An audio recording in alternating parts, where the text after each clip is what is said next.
Hey everybody, it's Jason with Parallel Reality, back with you here today. Just to go over this fun article that I saw.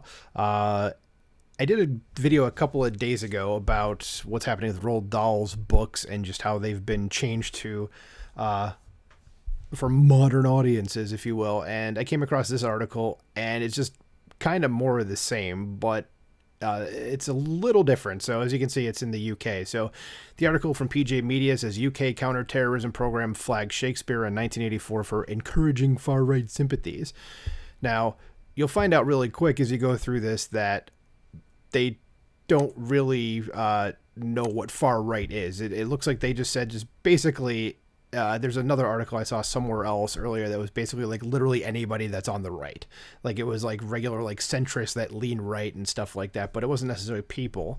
It was this sort of BS. So what they're trying to tell you right now, first, the UK has a prevent program. Apparently, it's some government funded program, I'm guessing, and they're they are looking for far right extremists, and it seems like in this country, the same thing is that they need to make them up because they're near impossible to find, because the truth is that there's really not a lot of them.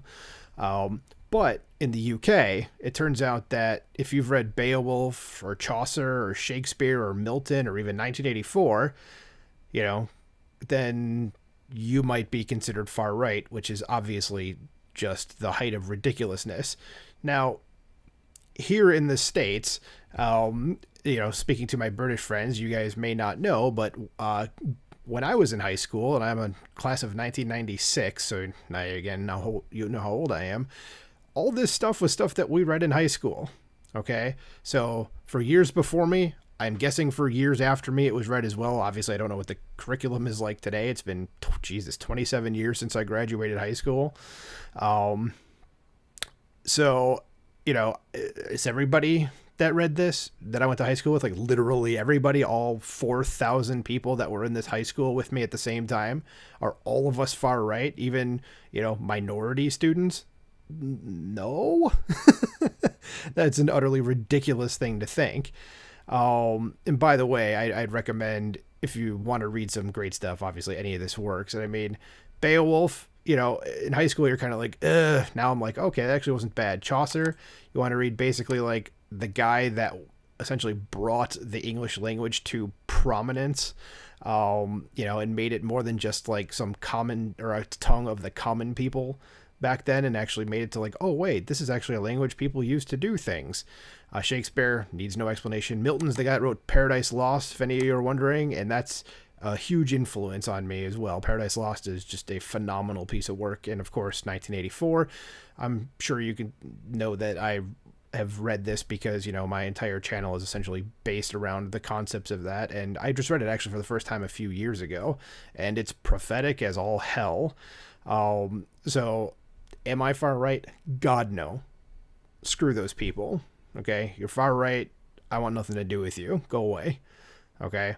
So scrolling down a little bit here, says the UK's Daily Mail, this is reported Friday, so this would have been last Friday, on Friday the 17th, said that among the potential signs of far-right extremism and key texts for white nationalists/supremacists that prevent flagged, that's the company again that's doing this, a UK program, were also the comedies Yes Minister, never heard of it, and The Thick of It, also I've heard of it, never watched it, never heard of that one, so I haven't watched it. The 1955 epic war film The Dam Busters, don't know it, and even the complete works of William Shakespeare.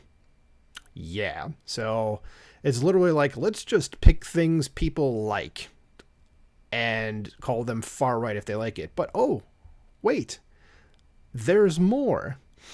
So, a report by Prevent's Research, Information, and Communications Unit described how far-right extremists promoted reading lists on online bulletin boards. These include The Lord of the Rings by J.R.R. Tolkien. So, sorry, folks, if you like Lord of the Rings, and I guess if you'd watched the movies too, I guess that means you're far-right now, according to this ridiculous group. If you've read Aldous Huxley's Brave New World, I have not.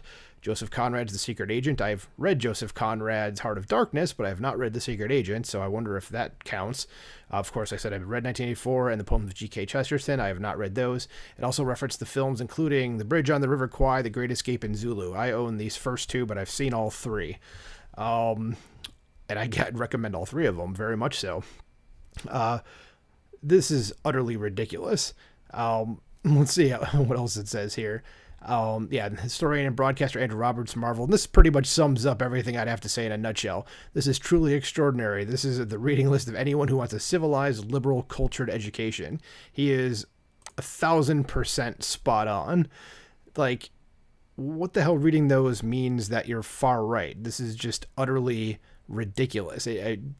There's nothing in those books that would mean lead you to be far right. However, what this article in particular says now, why might a leftist government consider reading anti-totalitarian writers to be a sign of far-right extremism? And the answer to this is obvious as it is chilling. Those who imbibe the thoughts of anti-totalitarian writers might find themselves becoming disposed to resisting the imposition of totalitarianism. For those of you that don't know, because you may not, totalitarianism, you can just see by these two evil dickwads right here, basically you can get an idea of what it is, but just to give you the definition of it is, it's a form of government and a political system that prohibits all opposition parties, outlaws, individual and group opposition to the state and its claims, and exercises an extremely high, if not complete, degree of control over regulation, or of control and regulation over public and private life. I know Wikipedia is not the greatest source, but that is pretty much the definition of totalitarianism. So just to give you an idea of what it's like. So if you basically don't want someone lording over your life and dictating everything you say and do, then I guess this means you're far right. Like, again, I said this in that previous video that I mentioned, but I'm going to say it again, is do these people not understand the definitions of the words that they use? I mean, for as good as the left is at coming up with cutesy terms to describe horrifying things, like they say gender-affirming care for trans kids, or they say women's health care for abortion, as good as they are at those things, they are mind-numbingly bad at just understanding what basic words mean, or terms like far right or fascist. Like, I can't tell you how many times I hear someone on the left say those words, and I'm like, you don't actually know what that means, do you? You're not using that word right. And I kind of feel like Inigo Montoya in The Princess Bride, where it's like, you know, I'm not going to do the Spanish accent, but when he says, like, I don't think that word means what you think it means, to, was it Vizzini was his name, I think. Wallace Shawn's character, the little guy, the inconceivable guy. But, like, this is just ridiculous that they're trying to tell you that, like, if you've read any of these books, watched any of these movies, that, you know, you're one of the bad people and you need to be put on a list and we need to go after you. And it's like, I'm reading a freaking book. Like, chill the F out, guys. Like, that's literally all it is. I'm reading Lord of the Rings maybe because I like fantasy. You know, I'm reading 1984 because of how prophetic it is, which is the reason I read it. I had read Animal Farm back in high school, and I actually loved Animal Farm, and still do. And then I bought both of them because I couldn't find my high school copy of Animal Farm, but I bought Animal Farm in 1984 just a few years ago because I was like, these books are probably going to go out of style really soon if the wrong people get in charge. And I was like, I want to own those just in case. So in fact, I'm turning my head to the side and looking at them right now on my bookshelf. And in fact, they're sitting right on top of Lord of the Rings. So there we go. So to end this here, it says, the war against Western culture and civilization is being fought on all manner of fronts, and only a few who value that culture and civilization are even aware of how comprehensively it is being challenged and undermined. This organization Prevent is ridiculous. Of course it is. The next assault on Western civilization from those who are supposed to be guarding it will likely be less so.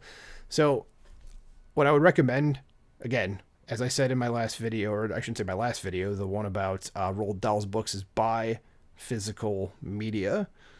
Okay, buy Blu-rays or DVDs or whatever, you know, your preference is there. Buy books. Don't buy stuff on Kindle. Don't buy digital stuff, because they can always go back in and change it. You know, buy this stuff and hold it up. None of this stuff is far right in any way, shape, or form. Notice that they didn't have something like, you know, Birth of a Nation on here, but like Lord of the Rings is on here, which, okay, morons. Well, that's all I had to say today. I saw this article, you know, the other day and figured I'd at least speak about it, and that is it. So, you know, thank you for listening. Please like, share, and subscribe, and I'll talk to you later. Bye.